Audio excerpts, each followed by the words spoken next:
स्वागत है दोस्तों आप सभी का सौरभ स्टडी पॉइंट में। आज हम जो प्रश्न लेकर के आए हुए हैं वो एसएससी सीजीएल के लिए दोस्तों इंपॉर्टेंट है। तो जिन भी बच्चों का एसएससी सीजीएल का एग्ज़ाम लगा हुआ है तो दोस्तों उन लोगों के लिए ये महत्वपूर्ण क्लास है और वीडियो पे अंत तक बने रहें। तो आइए देखते हैं कि हमारा पहला प्रश्न क्या दिया गया है। तो पहले प्रश्न के बारे में हम बात कर लेते हैं कि केंद्र सरकार द्वारा जनवरी 2021 में लद्दाख में भाषा संस्कृत और भूमि के संरक्षण के लिए गठित समिति का प्रमुख निम्न में से किसे बनाया गया था। हमको क्वेश्चन को बहुत आसानी से पढ़ना है दोस्तों। कि क्वेश्चन में हमसे क्या पूछा जा रहा है कि लद्दाख में जो भाषा संस्कृत और भूमि के संरक्षण के लिए गठित समिति का प्रमुख किसे बनाया गया था। तो चारों ऑप्शन में से कौन सा हमारा जो ऑप्शन होगा वो सही रहने वाला है।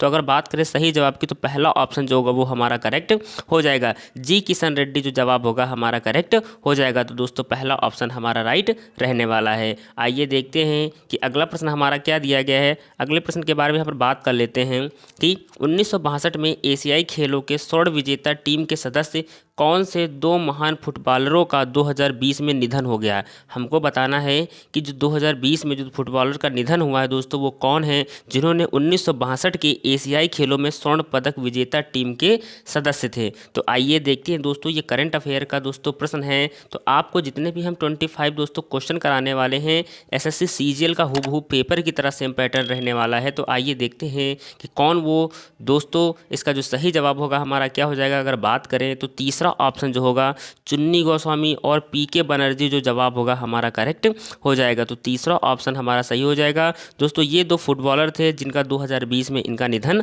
हो चुका है। तो आइए बढ़ते हैं इसी के साथ में अगले प्रश्न पर कि अगला प्रश्न हमारा क्या दिया गया है। अगले प्रश्न के बारे में बात कर लेते हैं। निम्नलिखित में कौन भारत में 3 घरेलू व्यवस्थित रूप से महत्वपूर्ण बैंकों में से एक हैं। क्वेश्चन में क्या पूछा जा रहा है कि कौन जो है भारत में 3 घरेलू व्यवस्थित रूप से महत्वपूर्ण बैंकों में से एक है। तो इसका अगर सही जवाब के बारे में बात करें तो हमारा क्या हो जाएगा दोस्तों सेंट्रल बैंक ऑफ इंडिया जो जवाब होगा करेक्ट हो जाएगा हमारा। तो पहला ऑप्शन जो होगा हमारा करेक्ट हो जाएगा दोस्तों।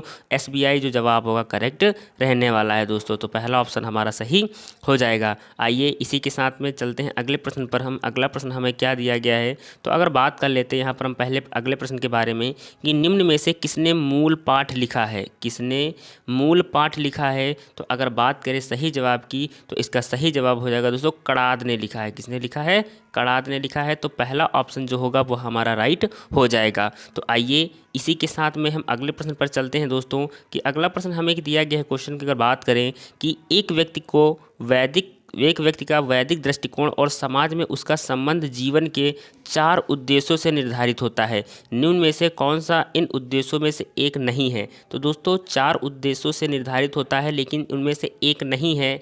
कौन नहीं है। तो अगर बात करें कि इसका सही जवाब हमारा क्या हो जाएगा तो सिद्धि जो जवाब होगा वो हमारा दोस्तों इस ऑप्शन में से एक नहीं है। तो इसका मतलब पहला ऑप्शन जो होगा वो हमारा राइट हो जाएगा। तो आइए इसी के साथ में हम अगले प्रश्न पर पढ़ते हैं। अगले प्रश्न के बारे में हम बात कर लेते हैं कि निम्न में कौन सा तत्व लवण में सबसे अधिक घुलनशील होता है। तो सबसे अधिक लवण सबसे अधिक घुलनशील होता है दोस्तों कौन सा तत्व है। तो चारों ऑप्शन में अगर बात करें सही जवाब की तो सोडियम जो दोस्तों हमारा जवाब होगा करेक्ट हो जाएगा। सोडियम तत्व जो है वो लवण सबसे अधिक घुलनशील होता है। तो पहला ऑप्शन जो होगा हमारा राइट हो जाएगा। आइए अगले प्रश्न पर चलते हैं।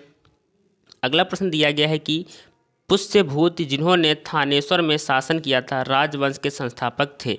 क्वेश्चन क्या है कि पुष्यभूति जिन्होंने थानेश्वर से शासन किया था राजवंश के संस्थापक थे। तो कौन थे दोस्तों। इसका सही जवाब हो जाएगा हमारा वर्धन जी थे। कौन था वर्धन थे। तो पहला ऑप्शन जो होगा हमारा करेक्ट हो जाएगा। आइए अगले प्रश्न पर चलते हैं दोस्तों। जो प्रश्न आप लोगों को करा रहे हैं एसएससी सीजीएल के लिए दोस्तों वेरी इंपॉर्टेंट ये क्लास है। तो जो भी बच्चे जिन भी बच्चों का एसएससी सीजीएल का एग्ज़ाम लगा हुआ है दोस्तों उनके लिए क्लास इंपॉर्टेंट रहने वाली है। और जैसा कि आप लोग को पता है दोस्तों कि जो भी बच्चे एसएससी जीडी यूपीएसआई दोस्तों यूपीपी आरपीएफ इन भी एग्जामों की एफसीआई की भी तैयारी अगर कर रहे बच्चे हैं तो उनके लिए भी ये क्लास दोस्तों जो जीएस की क्लास है दोस्तों वो इंपॉर्टेंट रहने वाली है। आइए देखते हैं कि अगला प्रश्न हमारा क्या है कि हीरो इंडियन सुपर लीग के 2020-21 संस्करण में सभी मैचों में निम्न राज्य में खेला जा रहा है। तो दोस्तों किस राज्य में खेला जा रहा है। जो हीरो इंडियन सुपर लीग के 2020-2021 संस्करण के सभी मैच कहाँ पर खेले जा रहे हैं। तो इसका सही जवाब हो जाएगा दोस्तों गोवा के अंदर खेले जा रहे हैं। कहाँ खेले जा रहे हैं गोवा के अंदर खेले जा रहे हैं। तो तीसरा ऑप्शन जो होगा हमारा राइट हो जाएगा। तो दोस्तों जैसा कि आप लोगों को पता है कि कोई भी एग्ज़ाम होता है तो उसमें करंट अफेयर का एक मेन रोल रह रहा है। तो दोस्तों करंट अफेयर को हमको बहुत अच्छे से तैयार करना है। तो आइए देखते हैं कि अगला प्रश्न हमारा क्या है। अगले प्रश्न के बारे में बात कर लेते हैं कि भितरकनिका राष्ट्रीय उद्यान निम्न में से किस राज्य में स्थित है। दोस्तों जो भितरकनिका राष्ट्रीय उद्यान है वो निम्नलिखित में से किस राज्य में स्थित है। तो इसका सही जवाब हो जाएगा हमारा उड़ीसा, जो जवाब होगा करेक्ट हो जाएगा। उड़ीसा राज्य के अंदर दोस्तों ये भितरकनिका राष्ट्रीय उद्यान स्थित है। तो पहला ऑप्शन जो होगा वो हमारा राइट रहने वाला है। तो आइए इसी के साथ में हम अगले प्रश्न पर बढ़ते हैं। अगला प्रश्न हमें दिया गया है कि भारतीय संविधान के निम्न में से किस अनुच्छेद में देवनागरी लिपि में लिखी हिंदी को संघ की आधिकारिक भाषा के रूप में अपनाया गया है। तो संघ की आधिकारिक भाषा के रूप में अपनाया गया था किस आर्टिकल के अंतर्गत दोस्तों है। तो इसका सही जवाब हो जाएगा हमारा आर्टिकल 343 फर्स्ट में। आर्टिकल 343 फर्स्ट में जो दोस्तों है वो संघ की आधिकारिक भाषा के रूप में अपनाया गया था। तो पहला ऑप्शन जो होगा वो हमारा सही हो जाएगा। तो आइए अगले प्रश्न पर चलते हैं दोस्तों। बिना समय गंवाए जो हम आपको ये फटाफट रिवीजन का करा रहे हैं दोस्तों, एसएससी सीजीएल के लिए वेरी इंपॉर्टेंट क्लास है। तो आइए अगले प्रश्न पर चलते हैं कि अगला प्रश्न हमें क्या दिया गया है। अगला प्रश्न है कि एक एकल कोशिका द्वारा जननक्षम पूर्ण व्यक्ति को पैदा करने की क्षमता को कहते हैं। तो नक्षम पूर्ण व्यक्ति को पैदा करने की क्षमता को क्या कहते हैं। तो इसका सही जवाब हमारा क्या हो जाएगा दोस्तों।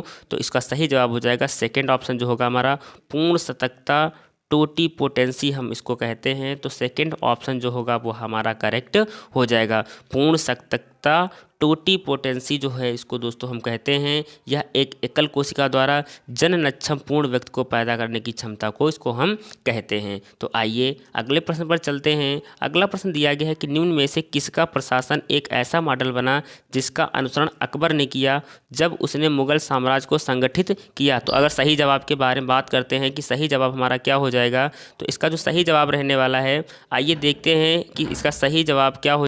सही जवाब जो हमारा इसमें रहने वाला है दोस्तों, तो इसका क्या जवाब हो जाएगा, शेरशाह सूरी जो जवाब होगा वो हमारा करेक्ट हो जाएगा। तो पहला ऑप्शन जो होगा वो हमारा सही हो जाएगा। दोस्तों क्वेश्चन में क्या पूछा जा रहा था, आप लोगों को बहुत अच्छे से तैयार करना है कि किसका प्रशासन एक ऐसा मॉडल बना जिसका अनुसरण अकबर ने किया था। तो दोस्तों जिसका अनुसरण अकबर ने किया था जब उसने मुगल साम्राज्य को संगठित किया। तो कौन दोस्तों था वो, पहला ऑप्शन जो होगा शेरशाह सूरी सही जवाब हो जाएगा। आइए अगले प्रश्न पर चलते हैं कि अगला प्रश्न हमारा क्या है कि निम्न में से कौन सा सफ़ेद चींटी का दूसरा नाम है। सफ़ेद चींटी मतलब दोस्तों जो वाइट एंट है, इसका दूसरा नाम क्या है। तो अगर बात करें दूसरा नाम, इसका सही जवाब हो जाएगा हमारा दीमक हो जाएगा दोस्तों। टर्माइट जो होगा हमारा जवाब सही हो जाएगा। तो पहला ऑप्शन जो होगा वो हमारा करेक्ट रहने वाला है। आइए अगले प्रश्न पर चलते हैं। अगला प्रश्न दिया गया है कि the quest for equity in development नामक पुस्तक के लेखक कौन है। तो दोस्तों जो ये बुक है, इस बुक के राइटर कौन है, the quest for equity in development. तो अगर बात करें सही जवाब की कि इस पुस्तक के लेखक कौन हैं, तो सही जवाब हो जाएगा हमारा मनमोहन सिंह जी। मनमोहन सिंह जी जो जवाब होगा हमारा करेक्ट हो जाएगा दोस्तों। इसकी जो राइटर हैं दोस्तों, इसको किसने लिखा है, तो मनमोहन सिंह जी ने इसको लिखा है। आइए अगले प्रश्न पर चलते हैं कि अगला प्रश्न हमारा क्या हो जाएगा दोस्तों। अगला प्रश्न है कि निम्न में से कौन सी एक ग्रीन हाउस गैस नहीं है। चारों में से हमको ऑप्शन में से बताना है कि कौन सी ग्रीन हाउस गैस नहीं है। तो अगर बात करें सही जवाब की, तो इसका सही जवाब हो जाएगा हमारा हीलियम जो होगा करेक्ट हो जाएगा दोस्तों। तो पहला ऑप्शन जो होगा वो हमारा सही रहने वाला है। तो दोस्तों ग्रीन हाउस गैस कौन सी नहीं है, हीलियम जो है वो हमारी ग्रीन हाउस गैस नहीं है। आइए इसी के साथ में हम अगले प्रश्न पर देखते हैं कि अगला प्रश्न हमारा दिया गया है भूप्रकृति का लगभग 9896 भाग 8 तत्वों से बना हुआ है। निम्न में से कौन सा तत्व इनमें से एक नहीं है। तो हमको बताना है कि चारों ऑप्शन में से कौन सा जो है एक तत्व नहीं है। तो अगर बात करें सही जवाब की, तो कार्बन से दोस्तों ये मिलकर के नहीं बना। जो भूप्रकृति का लगभग, भूप्रकृति तो दोस्तों पृथ्वी के ऊपरी भाग को हम लोग क्या बोलते हैं, भूप्रकृति के नाम से जानते हैं दोस्तों। तो उसी के बारे में पूछ रहा है कि लगभग 9896 भाग 8 तत्वों से बना हुआ है। लेकिन दोस्तों इन चारों ऑप्शन में से एक तत्व नहीं है। तो कौन नहीं है, कार्बन जो है दोस्तों वो नहीं है। आइए अगले प्रश्न पर चलते हैं कि अगला प्रश्न हमारा दिया गया है एक निश्चित समय अवधि के दौरान अर्जित या अनार्जित मौद्रिक या अन्य प्रकार के लाभों की मात्रा को किस नाम से जाना जाता है? तो दोस्तों किस नाम से जाना जाता है? आय के नाम से जाना जाता है। किस नाम से? आय के नाम से जाना जाता है। तो सही जवाब जो होगा हमारा कौन सा हो जाएगा दोस्तों? चौथा ऑप्शन जो होगा वो हमारा करेक्ट हो जाएगा। आइए इसी क्रम में अगले प्रश्न पर चलते हैं कि अगला प्रश्न दिया गया है कि 20 जनवरी 1972 तक किस वर्तमान भारतीय राज्य को नॉर्थ ईस्ट फ्रंटियर एजेंसी के नाम से जाना जाता था? तो दोस्तों किसे जाना जाता था? तो अगर बात करें सही जवाब की इसके बारे में तो अरुणाचल प्रदेश को दोस्तों 20 जनवरी 1972 तक किस वर्तमान भारतीय राज्य को? तो दोस्तों इस राज्य को अरुणाचल प्रदेश को नॉर्थ ईस्ट फ्रंटियर एजेंसी के नाम से जाना जाता था दोस्तों। तो सही जवाब हो जाएगा हमारा अरुणाचल प्रदेश जो होगा राइट हो जाएगा। आइए अगले प्रश्न पर चलते हैं कि अगला प्रश्न है हमारा बल की दिशा में विस्थापन के साथ बल के गुणन द्वारा क्या निरूपित किया जाता है? तो दोस्तों क्या निरूपित किया जाता है? तो अगर बात करें सही जवाब की तो कार्य को निरूपित किया जाता है दोस्तों। तो बल की दिशा में विस्थापन के साथ बल के गुणन द्वारा कार्य को निरूपित किया जाता है। तो चौथा ऑप्शन जो होगा वो हमारा करेक्ट हो जाएगा। आइए अगले प्रश्न पर चलते हैं। अगला प्रश्न है कि किस वर्ष अटल बिहारी वाजपेयी ने शांति घोषणा पत्र पर हस्ताक्षर करने के लिए लाहौर की बस यात्रा की थी? तो दोस्तों लाहौर की बस यात्रा कब की थी इन्होंने? तो आइए देखते हैं इसका सही जवाब हो जाएगा हमारा 1999 में दोस्तों लाहौर बस यात्रा इन्होंने की थी। क्यों की थी दोस्तों? क्योंकि अटल बिहारी वाजपेयी ने शांति घोषणा पत्र पर हस्ताक्षर करने के लिए दोस्तों इसका सही जवाब हो जाएगा 1999 इन्होंने बस यात्रा की थी। आइए अगले प्रश्न पर चलते हैं कि धनपत राय श्रीवास्तव किस नाम से मशहूर हैं? धनपत राय श्रीवास्तव जो हैं वो किस नाम से मशहूर हैं? तो दोस्तों अगर बात करें किस नाम से मशहूर हैं तो सही जवाब हो जाएगा हमारा प्रेमचंद। प्रेमचंद जो दोस्तों इस नाम से दोस्तों ये जो हैं मशहूर हैं। तो सही जवाब हमारा हो जाएगा प्रेमचंद जो जवाब होगा दोस्तों क्या हो जाएगा हमारा करेक्ट हो जाएगा। तो चौथा ऑप्शन हमारा सही रहने वाला है। आइए अगले प्रश्न पर चलते हैं कि अगला प्रश्न दिया गया है निम्नलिखित में से कौन सा देश 2022 के फीफा विश्व कप की मेज़बानी करेगा? तो दोस्तों फीफा विश्व कप की मेज़बानी कौन करेगा 2022 में? तो इसका सही जवाब हो जाएगा दोस्तों हमारा कतर करेगा। कौन करने वाला है? कतर करने वाला है दोस्तों। तो सही जवाब हो जाएगा हमारा दोस्तों हो जाएगा कतर राइट हो जाएगा। आइए अगले प्रश्न पर चलते हैं कि अगला प्रश्न हमारा क्या है? अगला है कि जनवरी 2021 में निम्न में से किसे एशियाई क्रिकेट परिषद के अध्यक्ष के रूप में नियुक्त किया गया था? तो दोस्तों एशियाई क्रिकेट परिषद के अध्यक्ष के रूप में किसे नियुक्त किया गया था जनवरी 2021 में? तो इसका सही जवाब हो जाएगा हमारा जैसा को है दोस्तों ये नियुक्त किया गया। तो तीसरा ऑप्शन जो होगा वो हमारा राइट हो जाएगा। तो आइए अगले प्रश्न पर चलते हैं। अगला प्रश्न हमें दिया गया है कि अक्टूबर 2020 में दुनिया की सबसे लंबी राजमार्ग सुरंग का उद्घाटन किस राज्य में है दोस्तों किया गया था?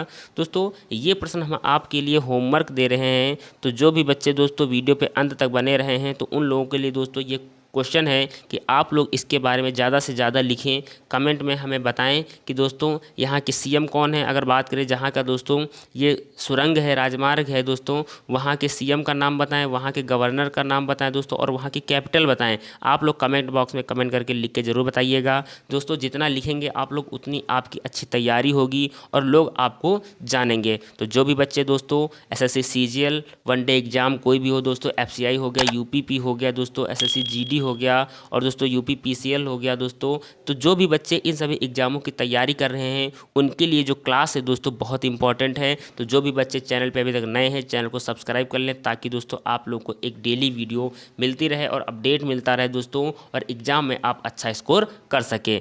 धन्यवाद।